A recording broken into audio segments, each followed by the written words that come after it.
Praise the Lord. Hallelujah. ஸ்தோத்திரம் ஸ்தோத்திரம் ஸ்தோத்திரம் ஸ்தோத்திரம் ஸ்தோத்திரம் ஸ்தோத்திரம் ஸ்தோத்திரம் ஸ்தோத்திரம்.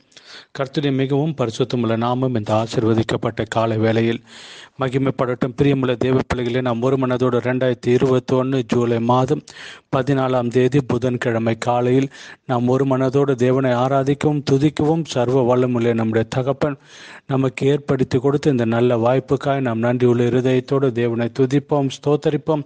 ஹalleluya. ஸ்தோத்திரம் ஸ்தோத்திரம். கைகளை உயர்த்தி ஸ்தோத்திரங்களை செலுத்துவோம்.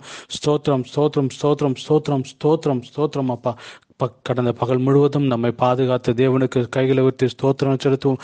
அப்பா, கடந்த பகல் முழுவதும் எங்களை கண்மணி போல பாதுகாத்திரே ஸ்தோத்திரம். ஆமென். சற்றின் கீழ் எங்களை மறைத்து வைத்த கிருபைக்காய் பிதாவே ஸ்தோத்தரிக்கிறோம். ஸ்தோத்திரம் ஸ்தோத்திரம். கடந்த ராத்திரி நல்ல தூக்கத்தை கொடுத்து அதற்காக ஸ்தோத்திரிப்போம். எங்களை சேர்த்து அனைத்து தூங்க வைத்தீர், அதற்காக ஸ்தோத்திரம் அப்பா, ஸ்தோத்திரம் அப்பா, ஸ்தோத்திரம் அப்பா, ஸ்தோத்திரம் அப்பா. அமேன். இந்த நாளில் எங்களை எழுந்திருக்க செய்த கிருபைக்காக ஸ்தோத்திரம். ஆரோக்கியத்தோடும் சுகத்தோடும் பலத்தோடும் எழுந்திருக்க பிதாவே நீர் எங்களுக்கு கொடுத்த இந்த நல்ல வாக்கியத்திற்கு வாய்ப்புக்காக நன்றி அப்பா, ஸ்தோத்திரம் ஸ்தோத்திரம். இந்த பகலிலும் எங்களை வெற்றியோடு நடத்துகிற தேவனுடைய கிருபை நினைத்து துதிக்கிறோம். இந்த பகலில் எங்களை கரம் பிடித்து நடத்துகிறோம், கிருபை நினைத்து துதிக்கிறோம் அப்பா, ஸ்தோத்திரம். 86 8வது வசனம். ஆண்டவரே, தேவர்களுக்குள்ளே உமக்கு நிகரும் இல்லை, உம்முடைய கிரியைகளுக்கு ஒப்பும் இல்லை. 10வது வசனம். தேவரீர் மகத்துவம் உள்ளவரும் அதிசயங்களை செய்கிறவருமா இருக்கிறீர், நீர் ஒருவரே தேவன். தேவரீர் மகத்துவம் உள்ளவரும் அதிசயங்களை செய்கிறவருமா இருக்கிறீர், நீர் ஒருவரே தேவன். என் தேவனாகிய ஆண்டவரே, உம்மை என் முழு இருதயத்தோடும் துதித்து உமது நாமத்தை என்றென்றைக்கும் மகிமைப்படுத்துவேன். நீர் எனக்கு பாராட்டின உமது கிருபை பெரியது, என் ஆத்துமாவை தாழ்ந்த பாதாளத்திற்கு தப்புவித்தீர். ஹல்லேலூயா. நீர் எனக்கு பாராட்டின உமது கிருபை பெரியது, என் ஆத்துமாவை தாழ்ந்த பாதாளத்திற்கு தப்புவித்தீர். ஆனாலும் ஆண்டவரே, நீர் மன உருக்கமும் இரக்கமும் நீடிய பொறுமையும் பூரண கிருபையும் சத்தியமும் உள்ள தேவன். ஹல்லேலூயா. 17வது வசனம். கர்த்தாவே, நீர் எனக்கு துணை செய்து என்னை தேற்றுகிறதை என் பகஞ்சர் கண்டு வெட்கப்படும்படிக்கு எனக்கு அனுகூலமான ஒரு அடையாளத்தை காண்பித்தருளும். ஸ்தோத்திரம். இந்த பகலில் தேவன் நாம் ஒரு மனதோடு நன்றி செலுத்துவோம், ஒரு மனதோடு அவரை உயர்த்துவோம், ஸ்தோத்தரிப்போம், நன்றியோடு துதிப்போம், நன்றியோடு துதிப்போம். எல்லாரும் சந்தோஷத்தோடு தேவனுக்கு துதிகளை செலுத்துவோம். நாம் ஒரு மனதோடு செபிப்போம். எங்கள் பரலோகத்தின் தகப்பனே, ஆசீர்வதிக்கப்பட்ட இந்த நல்ல வேலைக்காய் ஸ்தோத்திரம். இந்த காலையில் உம்மை துதிக்கிறோம். கடந்த பகல் முழுவதும் எங்களை பாதுகாத்து நடத்தின கிருபைக்காய் ஸ்தோத்திரம். ராத்திரி கொடுத்த தூக்கத்திற்காக நன்றி. ஆரோக்கியத்தோடும் சுகத்தோடும் இந்த நாளை காண செய்த தேவனுடைய கிருபை நினைத்து துதிக்கிறோம் அப்பா. இந்த நாளில் உம்முடைய முகத்தை நோக்கி பார்த்து நாங்கள் துதிக்கிறோம், ஆராதிக்கிறோம்.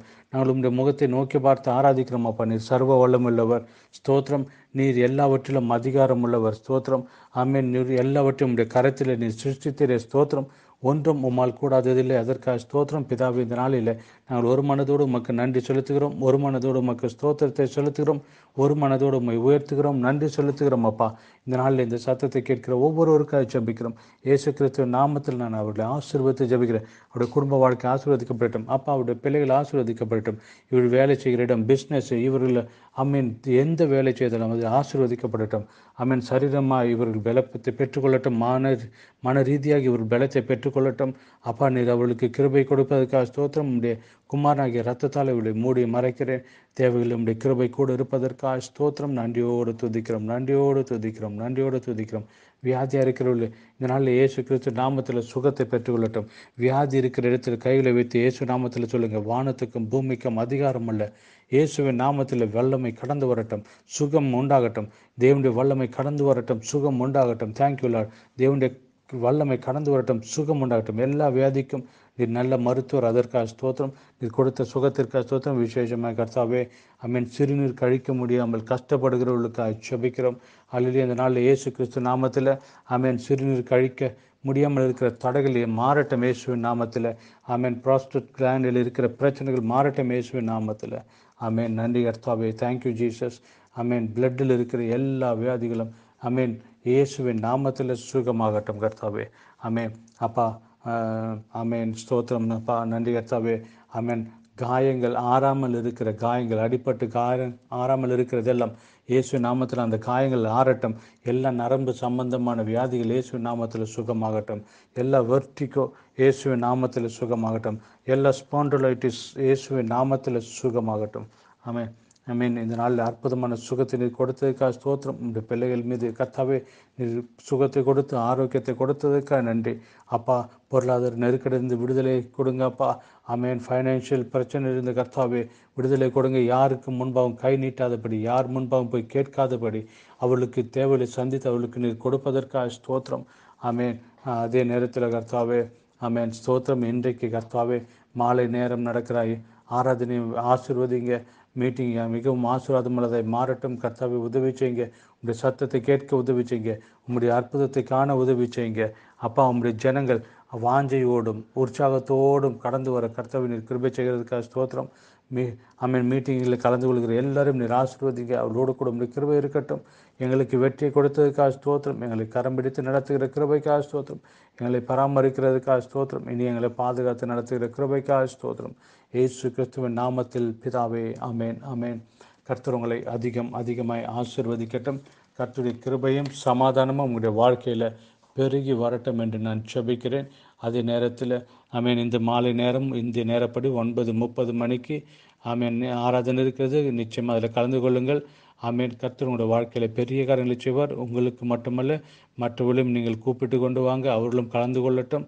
ஜபத்தோடு இருங்க. இந்த பகலில் அடிக்கடி மாலை நேர மீட்டிங்காக ஸ்தோத்திரம் அப்பா.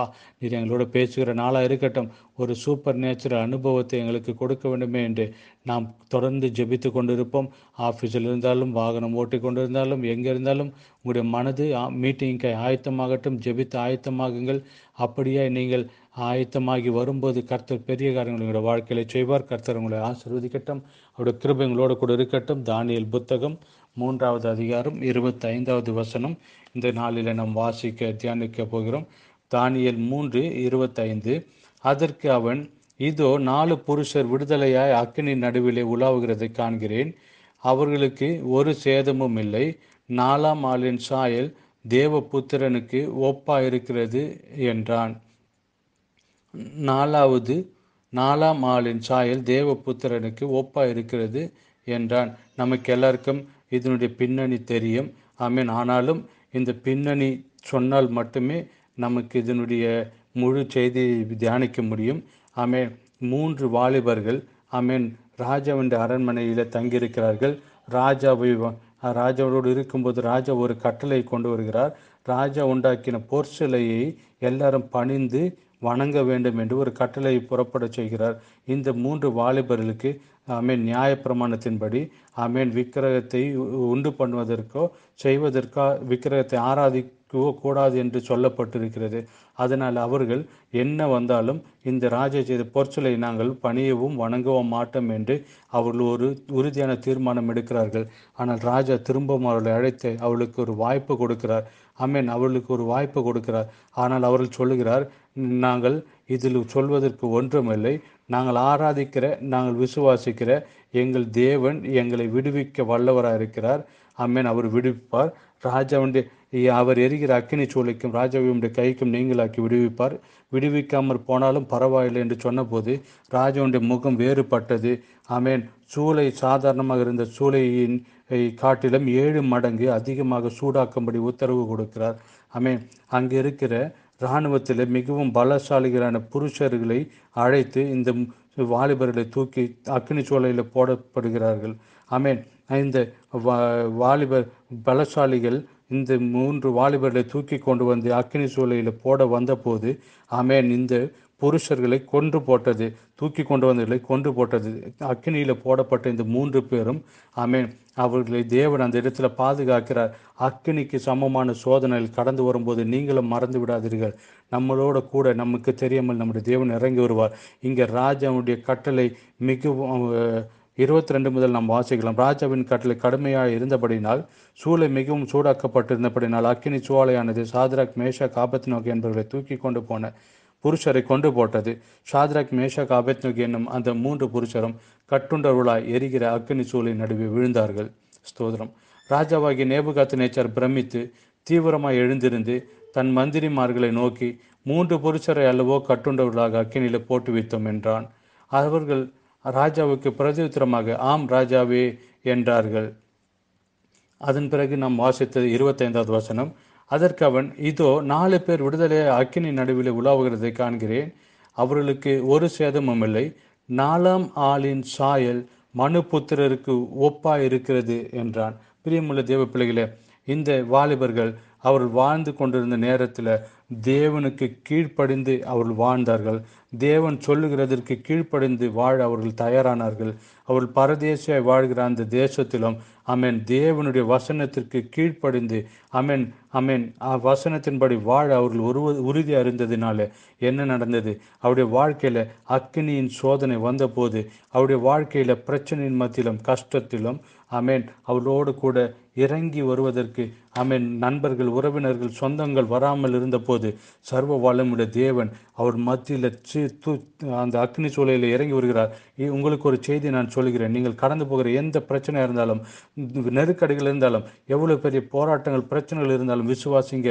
உங்களை மீட்டு கொண்டவர், உங்களுக்காய் ஜீவனை கொடுத்தவர் உங்களோடு கூட நிற்பார். ஒரு நாளும் அவர் கைவிட மாட்டார். உன்னை விட்டு விலகவும் மாட்டார், உன்னை கைவிடவும் மாட்டார் என்று சொன்ன தேவன் ஆமீன். எந்த பிரச்சனை மத்தியில் நீங்கள் கடந்து போனாலும் உங்களோடு கூட இருந்து அவர் கரம் பிடித்து நடத்துவார். எபிரேயர் 13 நாம் வாசிக்கிறோம், நான் உன்னை விட்டு விலகுவதில் உன்னை கைவிடுவதில் என்று சொல்கிறார்.